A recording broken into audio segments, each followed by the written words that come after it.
Bien le bonjour tout le monde, bienvenue, nous sommes le 20 janvier actuellement. C'est officiellement ma première semaine de reprise du travail où je peux avoir environ 5-6 heures dans la journée pour travailler. Donc c'est quand même assez dingue. On va prendre cette opportunité pour essayer de réfléchir à cette nouvelle année et à ce que j'aimerais faire pendant cette nouvelle année, quels sont mes objectifs. C'est pas quelque chose que je fais habituellement et que j'aime faire habituellement, mais cette année, la nouvelle année coïncide avec la rentrée à la crèche de mon deuxième enfant. Et en théorie, je ne vais pas avoir de troisième enfant de sitôt. Donc pour moi, c'est vraiment un cap de passer et c'est vraiment un peu ma renaissance.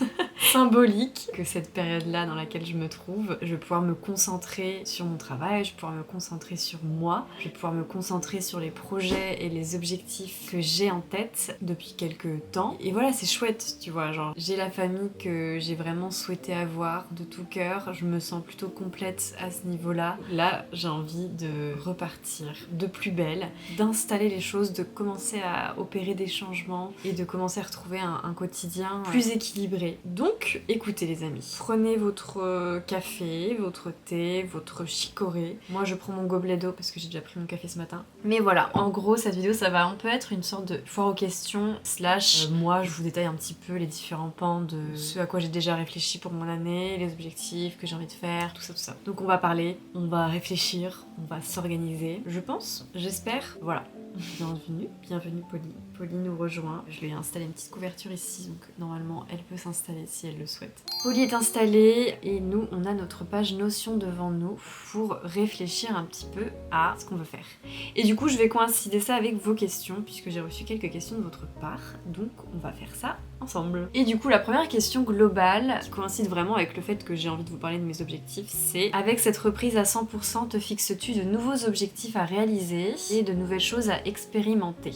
Et comme je viens de vous en parler à l'instant, oui, à 100% oui. Et il y a différentes catégories pour tout ça. Il y a plusieurs choses, enfin j'ai vraiment eu le temps de réfléchir au cours de ces 6 derniers mois et du coup j'ai vraiment eu le temps de décortiquer un peu les choses que j'avais envie de changer, que j'avais envie de faire différemment et mieux. Et aussi des pans de ma vie qui souffrent un peu et que j'aimerais bien essayer de dynamiser et de revaloriser, on va dire. Là on va parler plutôt du travail pour commencer, mais au niveau de mon travail, il y a plusieurs choses que j'aimerais faire. Je me suis rendu compte que je restais un peu trop dans mon coin en fait, dans mon travail, tout simplement par peur de devoir travailler avec quelqu'un d'autre, peur de devoir avoir des comptes à rendre, peur de décevoir je pense, et du coup j'ai un peu été, je me suis un peu mise toute seule dans mon coin, en mode la manière dont je vais gagner mon argent, ça va dépendre que de moi, on va dire, dans le sens où globalement là où je touche le plus de mon argent c'est avec ma boutique en ligne. Je fais pas de travail pour des clients actuellement, j'ai jamais vraiment travaillé pour des maisons d'édition, pour des projets en particulier, c'est toujours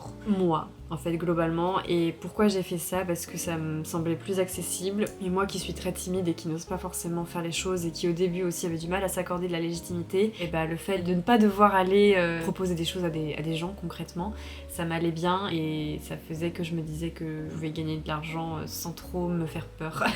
Globalement c'est ça. Mais du coup moi j'ai vraiment cette année l'intention d'essayer de dynamiser un peu l'aspect social de mon activité, donc que ce soit au niveau des missions que j'aimerais faire, du travail que j'aimerais faire, de travailler avec des gens ou pas, des événements auxquels j'aimerais participer.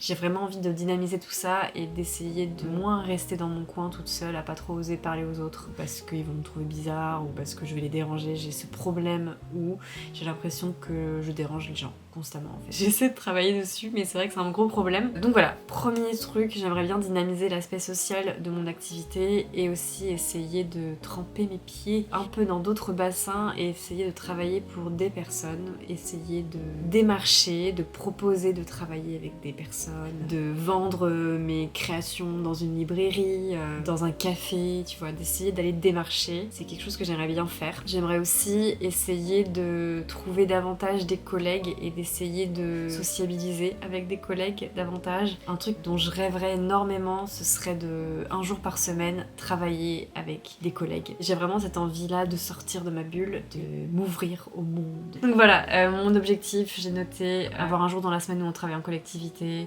essayer de rencontrer de nouvelles personnes, de proposer des rencontres, des marchés pour des partenariats, des sponsors. J'ai noté que j'aimerais bien faire au moins un marché dans l'année, ça peut paraître rien du tout, mais l'année dernière dernière, j'ai pas fait de marché. Un marché, c'est un endroit où tu vas, un événement par exemple, où tu vas proposer, avoir un petit stand, où tu vas proposer tes créations, etc.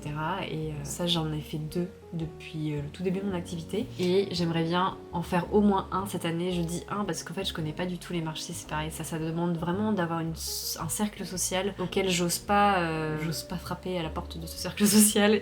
Et j'ose pas du tout demander de l'aide à mes collègues. Je me sens un peu exclue parfois. Et bref, il faut que je travaille là-dessus. Donc voilà, ça c'est un peu mes objectifs. Je suis contente parce que cette semaine, je vais travailler jeudi matin avec une collègue qui est céramiste. On s'était déjà vu une fois pour prendre un café. Et là, jeudi matin, on va se voir pour travailler ensemble dans un café et tout. Donc je suis trop contente. C'est l'artiste Grumeau, si jamais vous vous demandez de qui il s'agit. Je vous en ai déjà parlé sur ma chaîne YouTube. Bref. Voilà un petit peu mes petites réflexions à ce sujet. Et ça peut rejoindre une autre question. Alors ça va être un peu flou, un peu n'importe quoi cette vidéo, mais on m'a demandé, arrives-tu à ne pas te comparer à d'autres illustratrices entrepreneurs? Si oui, comment? Alors c'est pas totalement de la comparaison, mais ça va rejoindre un peu cette chose-là dont je vous parle, où je vous dis que j'ose pas trop envoyer des messages, proposer des rencontres, proposer de l'aide à des collègues illustratrices ou créatrices de contenu. Est-ce que je me compare à elles? Je pense qu'inévitablement oui, parce que j'ai l'impression qu'elles sont géniales et je pense qu'elles le sont vraiment. J'adore ce qu'elles font et je trouve ça génial qu'elles arrivent à se regrouper toutes ensemble pour faire plein de choses ensemble. Et d'un autre côté, je me compare pas parce que j'ai l'impression que mon activité elle est tellement différente, la manière dont j'ai conçu mon activité est tellement différente de leur manière de travailler et de comment elles gagnent leur argent, qu'en fait j'ai l'impression que c'est comme si on faisait limite pas la même chose. Mais pourquoi? Parce qu'encore une fois, moi je me suis vraiment mise dans mon petit terrier. J'ai l'impression que je me suis mise dans un petit terrier. Ouais, j'ai l'impression que je me suis mise dans un petit terrier et que je commence à être prête à en sortir. Et j'ai vraiment envie d'en sortir en tout cas. Voilà, par rapport aux autres choses que j'aimerais, un peu les nouveaux objectifs que j'aimerais mettre en place cette année, etc. Il y a d'autres choses vis-à-vis de mon travail aussi, donc ça va rejoindre une autre question qu'on m'a posée: comment gères-tu l'administratif lié à l'entreprise? Ici, stress pour tout ça. Écoute, je te rejoins complètement à ce sujet. L'administratif, la comptabilité, c'est quelque chose qui m'angoisse pas mal, qui me stresse pas mal et où je suis encore novice en fait. Donc j'ai vraiment pour objectif pareil de reprendre un peu l'aspect administratif, comptabilité de mon activité, essayer de reprendre un peu toute ma comptabilité, essayer de revoir un petit peu aujourd'hui niveau légal ce qu'on doit faire ou pas quand on est auto-entrepreneur, et c'est vraiment quelque chose qui me stresse un peu. Et d'un côté j'essaie de prendre de la distance et de me dire que j'apprends, que au fur et à mesure de mon activité je vais développer des compétences qui vont faire que ça va devenir plus facile, ou alors je vais demander de l'aide à un comptable, ou alors je vais me faire aider dans tous les cas. Aujourd'hui c'est très flou encore, mais j'essaie de faire de mon mieux, et en tout cas cette année j'aimerais bien essayer de continuer là-dedans, dans cette perspective de faire attention à bien faire les choses correctement. Et une des choses que j'aimerais continuer de faire, parce que j'ai commencé à le faire seulement l'année dernière, avant je le faisais pas, ça peut paraître fou mais je le faisais pas avant, c'est que j'aimerais bien toujours mettre de côté pour payer mes cotisations. C'est quelque chose que je ne faisais pas avant. J'étais dans une sorte de roue de hamster où en fait j'essayais de courir après l'argent littéralement. En gros, le mois où il fallait que je paye mes cotisations, il fallait que je trouve un moyen pour payer mes cotisations. Enfin en fait j'étais en manque d'argent concrètement, je sais pas trop comment expliquer, mais quand t'as le mois où tu payes tes cotisations qui arrivent, t'es censé avoir mis de côté pour pouvoir payer tes cotisations, et moi j'avais pas mis de côté pour pouvoir payer mes cotisations parce que je gagnais pas assez on va dire, et du coup l'argent partait ailleurs concrètement. Du coup il fallait que je trouve comment j'allais pouvoir gagner de l'argent pour payer ces cotisations, sauf que du coup sur cet argent il fallait aussi que je mette de côté pour les prochaines cotisations, donc en fait j'étais toujours en manque d'argent. Et bref, j'ai fini par réussir à sortir de ça et à mettre de côté systématiquement, donc j'aimerais bien continuer là-dedans, toujours mettre de côté pour mes cotisations. C'est tellement libérateur, c'est pas forcément facile, mais au moins c'est beaucoup moins stressant.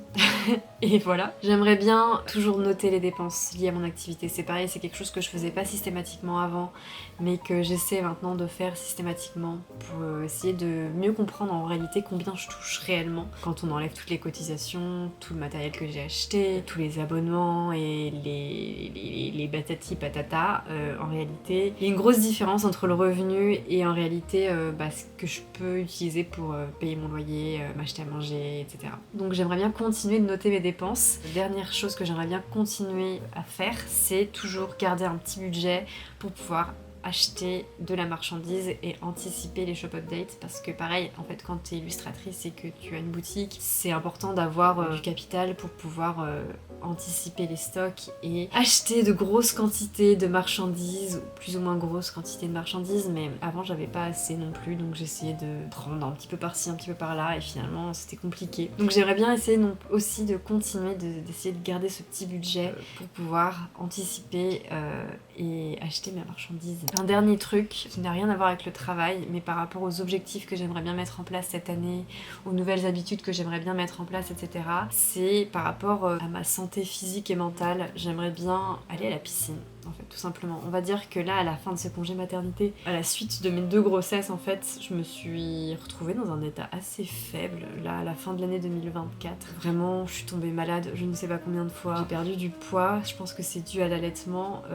et aussi au fait que j'étais constamment en mouvement avec les enfants et que j'avais moins de temps pour moi, enfin, j'en sais rien, trop fatiguée, avec des nuits compliquées, etc. Donc j'ai perdu du poids et je pense que j'étais dans un état assez faible. Et physiquement, c'était pas très agréable à ressentir. Mentalement, c'était difficile aussi parce que moi, ça m'a fait replonger dans un truc personnel où ça a réouvert un peu des cicatrices qui étaient en train de cicatriser de mon adolescence, on va dire, où en fait, je suis quelqu'un qui a un métabolisme particulier, dans le sens où je suis très fine et où j'ai des difficultés à prendre du poids. J'arrive pas à prendre du poids et j'en ai beaucoup souffert quand j'étais adolescente.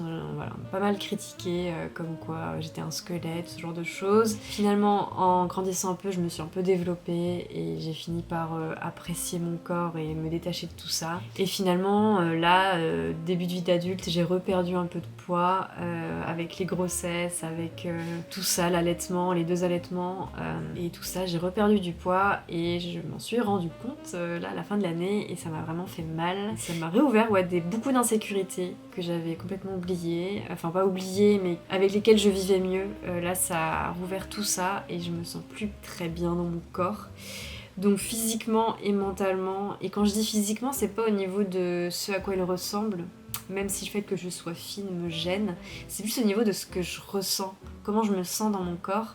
Le fait que je sois fine me gêne un peu, enfin un peu trop fine me gêne parce que je sais que je serai toujours plus ou moins fine, mais là je trouve que je suis trop fine et j'aimerais bien me sentir plus forte. En fait, c'est surtout ça que j'aimerais, c'est essayer de me sentir avec plus d'énergie, plus de force pour faire les choses et j'aimerais beaucoup du coup aller à la piscine un peu toutes les semaines. À la fin de ma 2e grossesse, j'avais été à la piscine l'été dernier, j'y allais souvent et c'était génial, il faisait super chaud aussi donc ça aidait. Là dans les faits, j'y suis pas encore allée parce que c'est la première semaine, comme je vous ai dit, où je travaille de nouveau, mais j'aimerais bien essayer de le faire 1 fois par semaine, aller à la piscine au moins, une matinée, et essayer de me dépenser, de retrouver un peu ces endorphines, de retrouver mon corps en mouvement. Globalement, c'est ce que j'ai envie de faire. Donc voilà, mes petits objectifs. Ça, c'était un peu pour la question numéro 1. Est-ce que j'ai oublié des choses? Je ne crois pas. Est-ce que je vais réussir à faire tout ça? Je ne sais pas. En tout cas, c'est ma volonté. Voilà mes petites volontés pour cette année 2025. En tout cas, pas forcément réussir à tout faire, mais j'aimerais bien essayer de travailler pour aller vers tout ça. On va continuer maintenant que j'ai fait cette grosse partie de la vidéo. Prochaine question, ne te sens-tu pas dépassée parfois avec tout ce que tu dois faire en tant qu'artiste et maman? Eh bien si, mais j'ai appris, ou je sais pas si j'ai appris ou si j'ai développé ça pour ma propre survie, à lâcher prise. Lâcher prise, je pense par survie en fait, parce que je me rends compte qu'aujourd'hui je peux pas faire les choses dans la même timeline qu'avant. Donc si je veux pas devenir folle mentalement et stressée comme jamais, il faut que je lâche prise à 100%. Et donc parfois, voilà, je sais que j'ai plein de choses à faire, je sais qu'il y a plein de choses que j'ai envie de faire, il y a plein de choses sur lesquelles j'ai envie de me concentrer, mais je sais que je vais pas pouvoir le faire en 1 semaine. Maintenant, je vais devoir le faire sur 1 mois, voire plusieurs mois. Donc j'essaie de lâcher prise et j'essaie de me focaliser sur ce qui est de plus important et plus immédiat. C'est pas forcément simple et ça fait que souvent, il y a pas mal de choses qui vont à chaque fois se faire repousser systématiquement, Mais je sais qu'à un moment, je vais finir par arriver, au moment où je vais pouvoir m'en occuper. Et on va y arriver. Mais globalement, ouais, je me sens pas mal dépassée.